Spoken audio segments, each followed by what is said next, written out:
La estrella de Botafogo. Enrique Bunster. Eruditos historiadores han precisado cómo fue descubierto el futbolista más grande de todos los tiempos y países. El hecho aconteció en la favela das Mariposas Azules de Río de Janeiro, a la sombra del Corcovado. Tití, de 17 años y vendedor de periódicos, no había jugado nunca a la pelota hasta el instante en que un impulso misterioso lo hizo mezclarse con los muchachos que pateaban entre nubes de polvo. Repararon en él cuando despidió el balón como un proyectil de extremo a extremo del campo con un impacto detonante de su pie descalzo. Interrumpióse el juego y se quedaron contemplando al mocito de físico esbelto y ojos inquietos que parecía el más sorprendido de todos. «¡Nadie puede cañonear así!», exclamó un chico de cuyos ojos saltaban lágrimas. «¡Por Dios, Tití, rompiste la pelota!». De esta manera se dio a conocer el ilustre moreno que hoy es un recuerdo legendario en el prodigioso Brasil. Nadie que sepamos ha conquistado la gloria como él lo hizo, con un puntapié. De golpe y porrazo pasó a ser el ídolo de la favela. En su primera presentación dominical apabulló al cuadro enemigo por cuenta abrumadora. A los pocos días fueron a buscarlo a su vivienda mísera para llevárselo como un diamante en bruto a las oficinas del Club Botafogo. Al preguntarle su nombre supieron que no tenía apellidos. Le llamaban Tití por su agilidad de animalito de la selva. Lo había recogido en Pelotas, Río Grande do Sul, una morena caritativa. De ahí el otro apodo de Recollido. Le dieron ropa y por primera vez calzó zapatos. También se preocuparon de nutrirlo, pues saltaba a la vista que estaba subalimentado. Viéndolo expedirse en la cancha, dicen que dijo un experto: «Dios meus, ¿qué va a salir de aquí?». Y al terminar la práctica, el entrenador lo besó en la frente como consagrándolo. De inmediato formalizaron la contratación y entonces descubrieron que era analfabeto. «Tendrás un profesor por cuenta nuestra», expresó el gerente comercial de Botafogo, señor Peixoto da Acevedo. «No está de más que un futbolista sepa leer y escribir». Firmó con una cruz y quedó ganando un sueldo equivalente al de un rector de universidad. El crack inaudito remontó hacia la fama con rapidez de centella. En 48 horas se esparció la buena nueva. «Ha aparecido el delantero del siglo». Y los místicos del balompié invadieron el estadio para presenciar su adiestramiento. Cuando se anunció su debut, meses después, ya era célebre, y el crítico de O Globo escribió: «Delante de Tití, el gran Pelé hubiera parecido un anciano gustoso. El nuevo monarca juega como en estado de trance y con sabiduría inexplicable». La tarde de aquel histórico domingo llovía con exageración. De las nubes bombardeadas por los truenos caía un diluvio que rebotaba por los barrancos de la jungla incrustada en la ciudad, anegaba las rúas de baldosas serpenteantes y lavaba los rascacielos adornados de azulejos y plantas paradisíacas. En el Estadio Maracaná, el más grande del mundo, 250.000 personas soportaban el aguacero a la espera de un mesías de fútbol. Paró de llover cuando la escuadra de Botafogo salió por el túnel, y al aparecer el Recollido, brilló el sol como alegrándose de verlo, digno saludo de un astro a una estrella. A los pocos minutos de iniciado el encuentro, Tití llegó frente al arco de Flamengo y disparó un pelotazo espeluznante que trizó el travesaño y dejó al guardaballas Nilton Coutinho encogido de pavor. A los 14 minutos se embistió de nuevo y pateó a boca de jarro. El bólido cortó la red y aturdió a un fotógrafo. El griterío de la concurrencia pareció sacudir el embudo de concreto de Maracaná. Tití era el pateador más potente que hubiérase visto nunca, pero era además inalcanzable, inatajable e inadivinable. corría con zancadas de orangután que hacían imposible prever en qué dirección daría el paso siguiente. Cambiaba instantáneamente de velocidad, de la carrera a la marcha y del tranco a la huida, dejando a sus perseguidores con un palmo de narices. La muchedumbre lo ovacionaba de pie, mientras el locutor más veloz del idioma relataba: Titi toma la pelota, burla Olinto y pasa a Bubú. Recibe otra vez de Bubú, arranca. Burla a Faleiro, engaña no. Lo mismo que a Lala. Titi avanzando. El público de Leiranchi, cerveza Brahma refresca Brasil. Titi corriendo con sus brincos de mono y sus gestos raros. Confusión en Flamengo, locura en tribunas y galerías. Suspenso, Titi en el área. Enemiga, Nilton paralizado. Titi va a patear. No lo hace.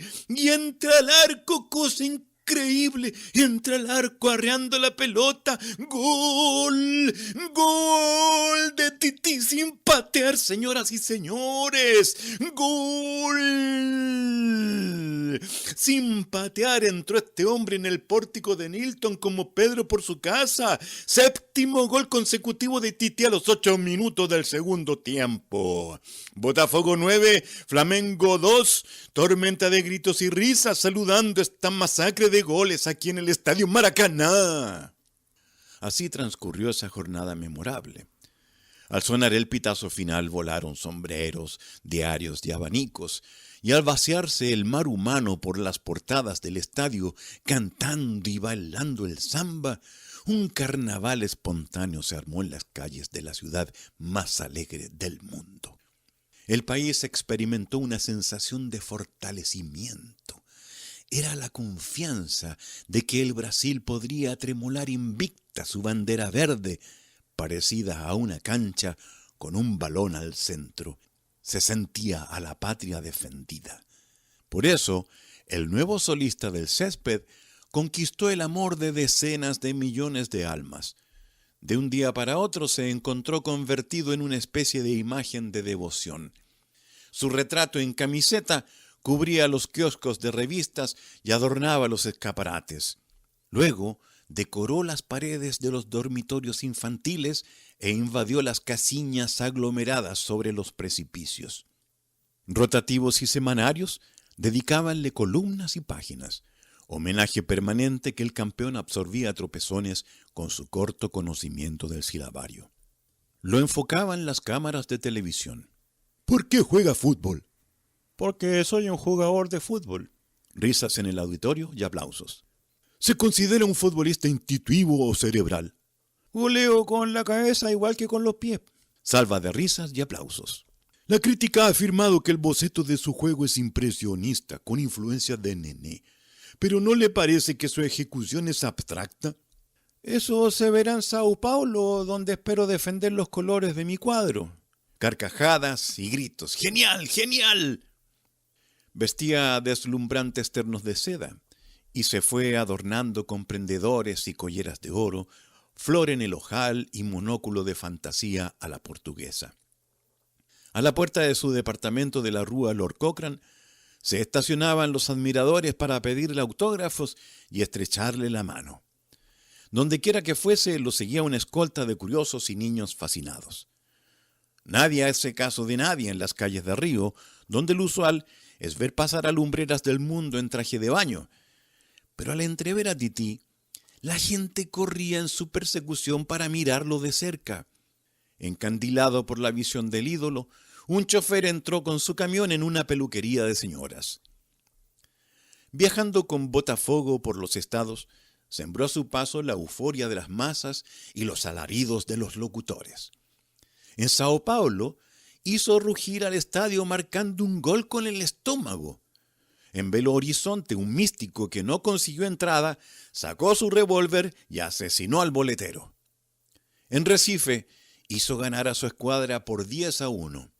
En Bahía, una poetisa morena le llamó en una oda: mariposa azul das canchas, razón de ser de las hojas de laurel, abanderado de la gloria, luz de las favelas, campana de los domingos, recompensa de los niños buenos.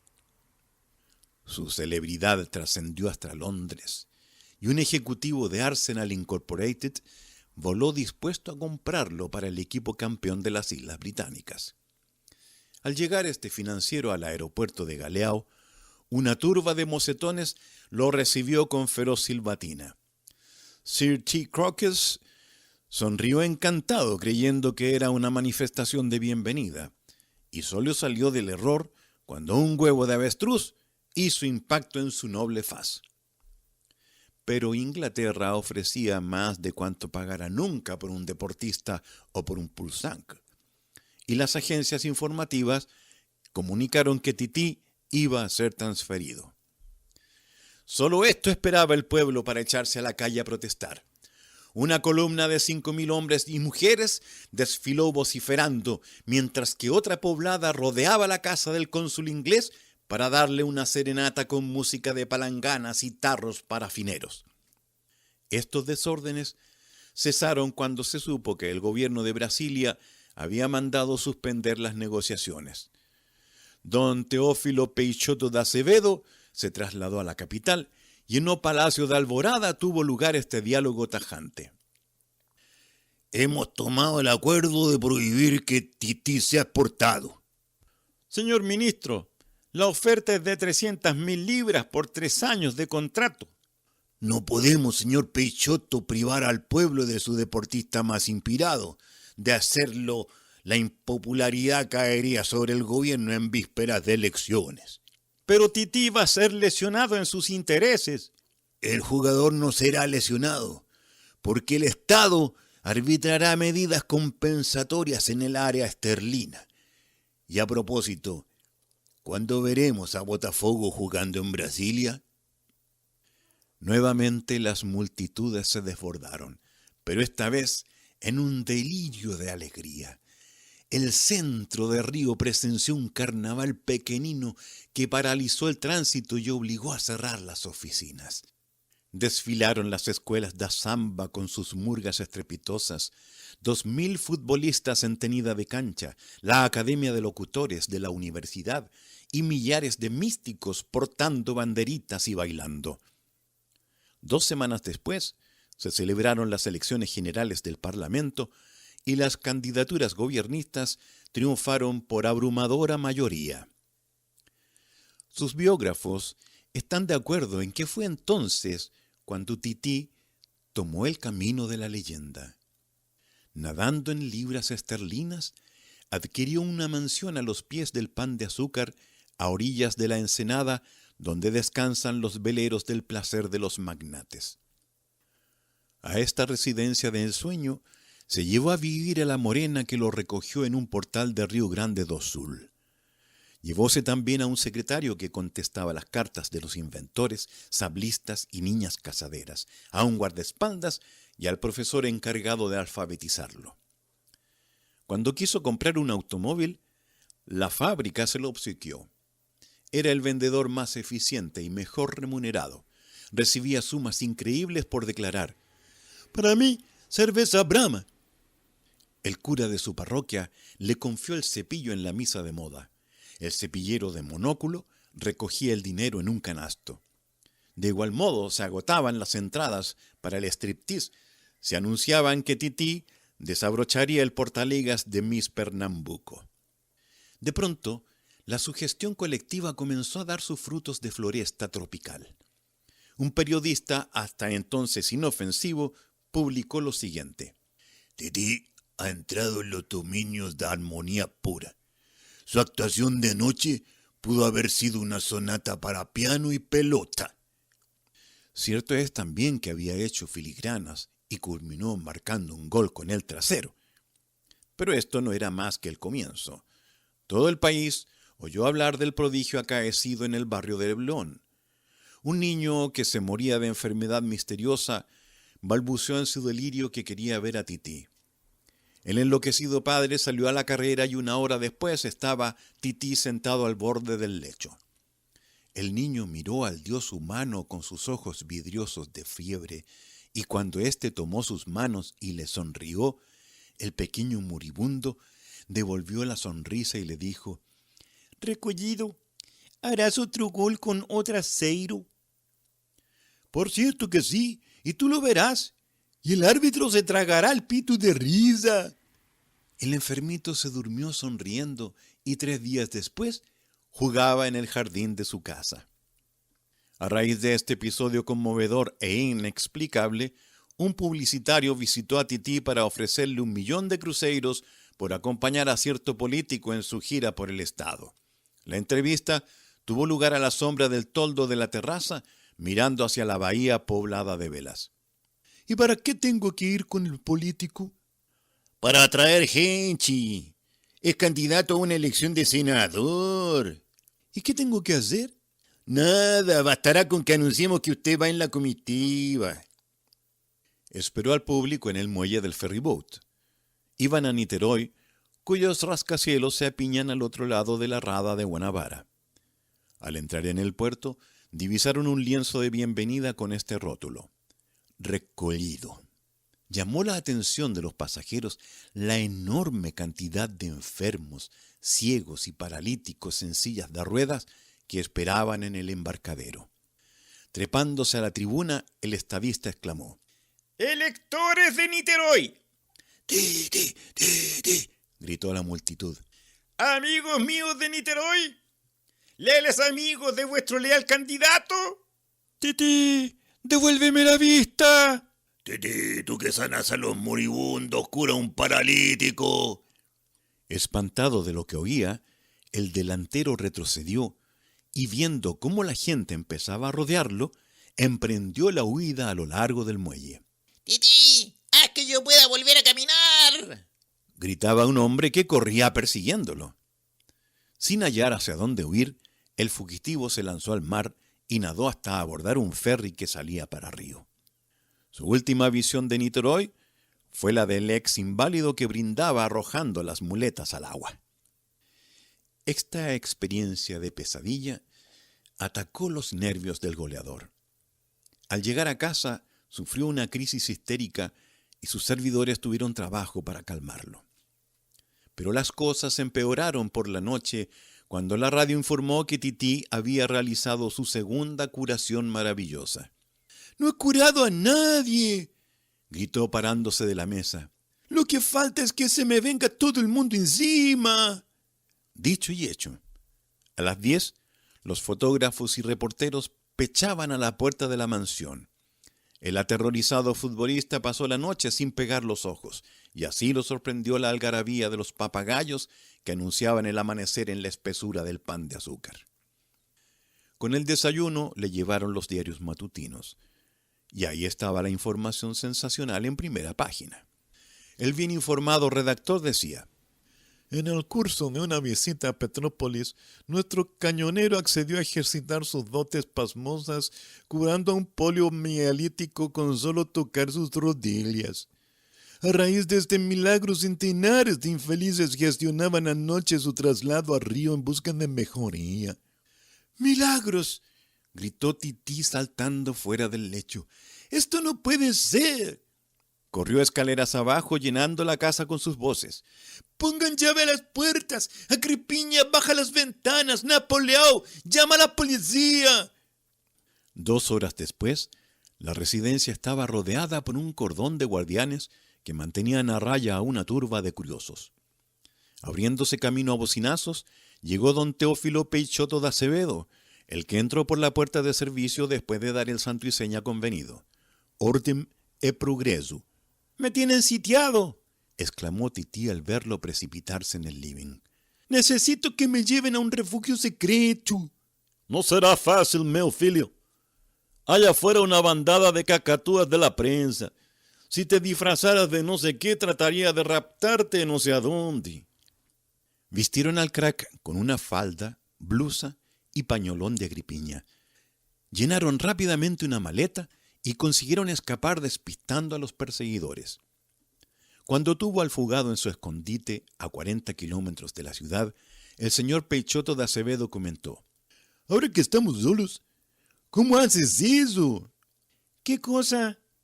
«Los milagros». «Por Cristo, yo no hago milagros». «Pero es que ya van 2. Se mejoran solos. Esto es espantoso». Estaban en un bungalow en medio de esa selva caliente más extensa que Europa, donde proliferan mosquitos, serpientes, caníbales y rascacielos de Le Corbusier. El cañonero, disfrazado de mucama, paseaba por la veranda como un tigre por su jaula. ¿Y dónde estamos a todo esto? En la garçonnière de campo del jefe de policía, socio de Botafogo. Yo de aquí no me muevo hasta que me aseguren que van a dejarme tranquilo. Tienes que volver para el partido con los congoleños. Iré cuando me den garantías, de lo contrario tendrán que buscar un sustituto. ¿Un sustituto de Tití? Rió don Teófilo a grandes voces. Es que puede haber un nuevo Tití, un nuevo Amazonas, un nuevo Mato Grosso. Calma, Chi. Te dejo por un par de días. Cuando vuelva a Río, no precisarás la pollera de Agripiña. Fueron 2 días deliciosos, tendido en la hamaca bajo un mosquitero, contemplando el furor vegetal de la jungla y asistiendo al carnaval nocturno de grillos y luciérnagas. En la ciudad habíase desatado el sensacionalismo parlante e impreso, pero la fuga de Recollido hacía menos ruido que sus curaciones portentosas. En el intento de apelar a la cordura del público, el señor Peixoto de Acevedo organizó un foro en la TV, y este es su texto conservado en cinta magnética. Animador. Vamos a entrevistar a personas capacitadas para arrojar luz sobre el caso de Tití. He dicho arrojar luz, y por eso se ha iluminado este auditorio con ampolletas de Westinghouse Brasileira Sociedad Anónima. Tenemos aquí al niño Getúlio Barroso, desahuciado y vuelto a la vida. Tenemos al señor Juscelino Meneses, paralítico que ahora baila el zamba. Está también el célebre psicoanalista Dr. Bastos, y nos honramos en presentar al asesor eclesiástico Monseñor Joao Gómez. Comenzaremos por nuestro amiguito Getulio. Ponte de pie, Monín. Bueno, si prefieres, quédate sentado. Dinos, crianza, lo que recuerdas de cuando Tití fue a verte a tu lecho de enfermo. Getulio. No fue a verme.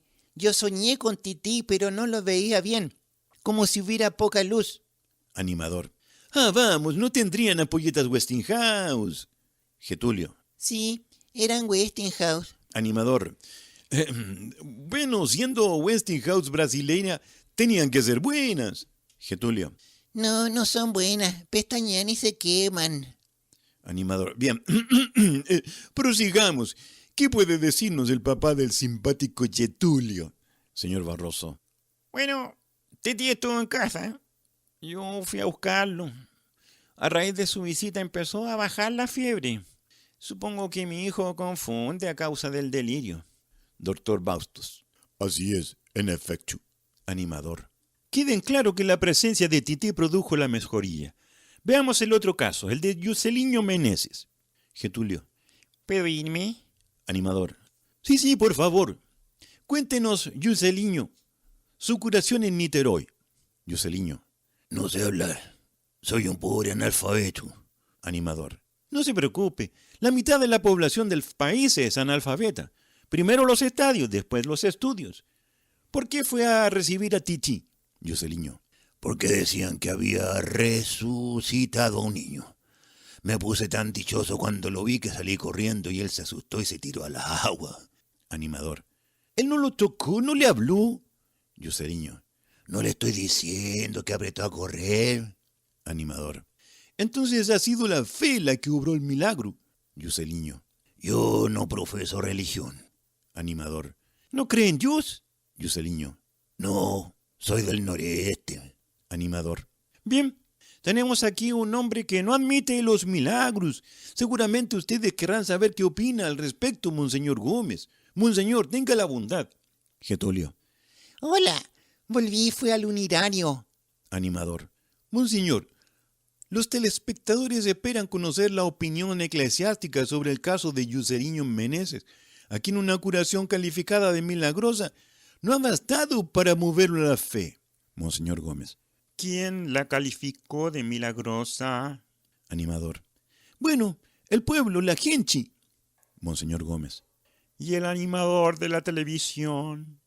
Bien, si desea saberlo, Mi opinión particular es que estamos ante una persona dotada de excepcional cordura y buen juicio, y esa persona es Juscelino Meneses. Este analfabeto de cuya ignorancia somos todos culpables ha dado una lección a nuestros periodistas superficiales y a nuestro público atacado de infantilismo. Aplausos. Juscelino permanece ateo porque instintivamente sabe que no hubo milagro.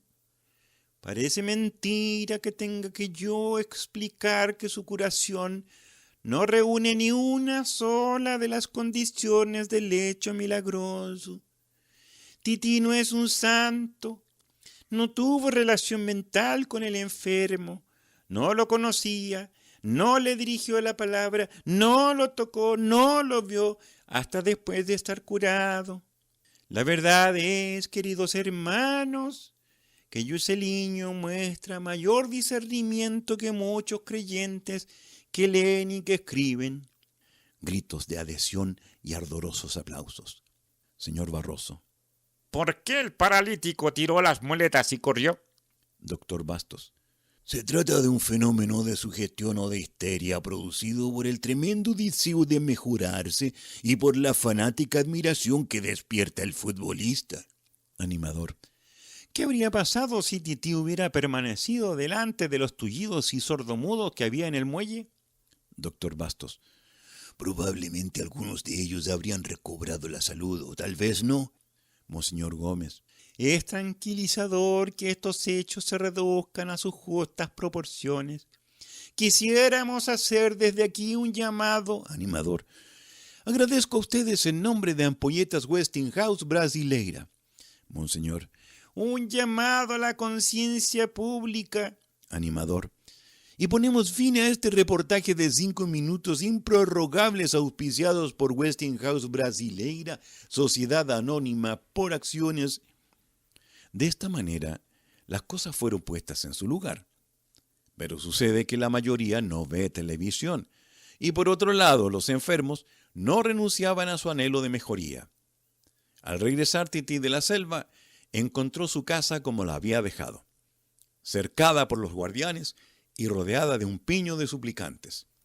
Al bajar del automóvil, un mudo le gritó: ¡Recogido! Y la multitud aulló: ¡Milagro! A partir de entonces, la vida fue para Tití una prueba harto difícil de sobrellevar. No pudiendo huir de nuevo, pues ya habían llegado los congoleños, 3 aviones con jugadores, corresponsales y místicos, se tuvo que resignar a recluirse en su domicilio, del cual solo salía para trasladarse al campo de entrenamiento. Sus entradas y salidas daban lugar a tumultos comparables a los que se producían en las puertas del estadio. Desesperado, declaró en conferencia de prensa que jugaría por última vez para emigrar o retirarse a un refugio inaccesible. Nadie le creyó. Pero ay, estaba próximo el broche final de su brevísima carrera. El encuentro con los gigantes del Congo había despertado una expectación nunca vista. 100.000 personas quedaron sin entrada, lo que hizo pensar en la necesidad de construir un estadio aún más grande que el de Maracaná. 20.000 espectadores de galerías pasaron la jornada en sus asientos, bajo el sol abrasador, y centenares se introdujeron con artimañas, con entradas falsas o a puñetazos. 2 niños perecieron en el raudal humano y hubo decenas de casos de insolación y centenares de robos de billeteras. Un helicóptero recogió a Tití en el jardín de su casa, bloqueada por la muchedumbre, y lo trasladó volando sobre la ciudad acribillada de luces, de parpadeos rojos y verdes y de convoyes de faros que se perseguían a lo largo de las avenidas, caracoleaban por los cerros y desaparecían y reaparecían por las bocas de los túneles. En medio de esa vorágine lumínica, el coliseo inmenso semejaba una caldera con la humareda de los cigarros, concentrada bajo los haces de los reflectores. Flameaban las banderas futbolizantes y relucía la malla de acero que protege la vida de los árbitros. El helicóptero descendió con lentitud y se detuvo a unos metros del suelo. Y cuando Botafogo hacía su entrada a la cancha, amaravillado mundo se descolgó con agilidad por una escala de cuerdas. El gentío compacto se puso de pie, batiendo palmas y voceando, a tiempo que racimos de globos y bandadas de papagayos se largaban al aire por las escotillas de acceso.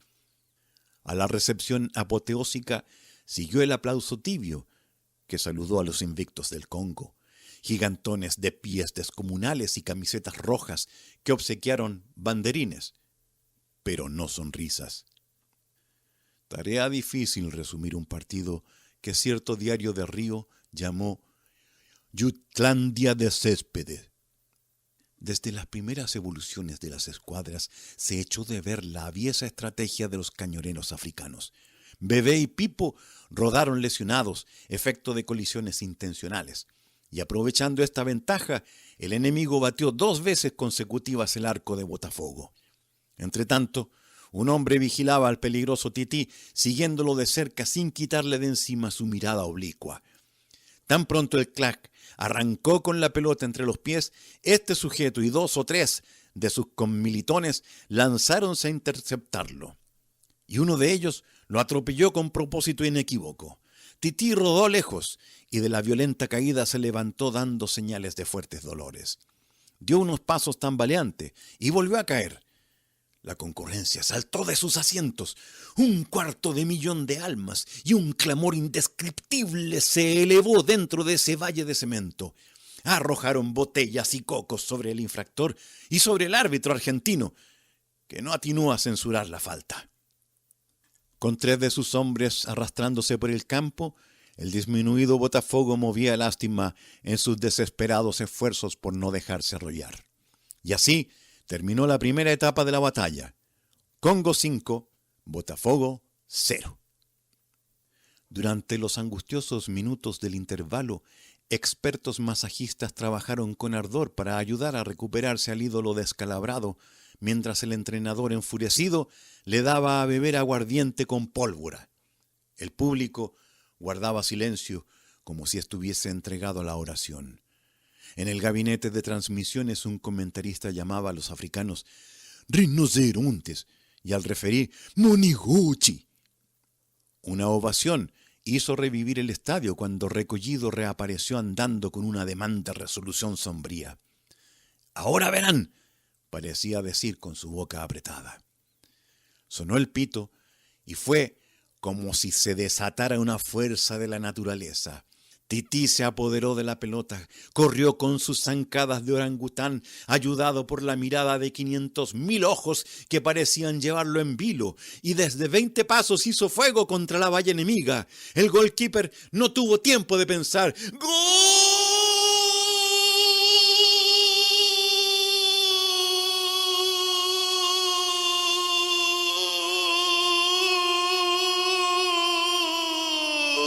Gritó el Brasil entero.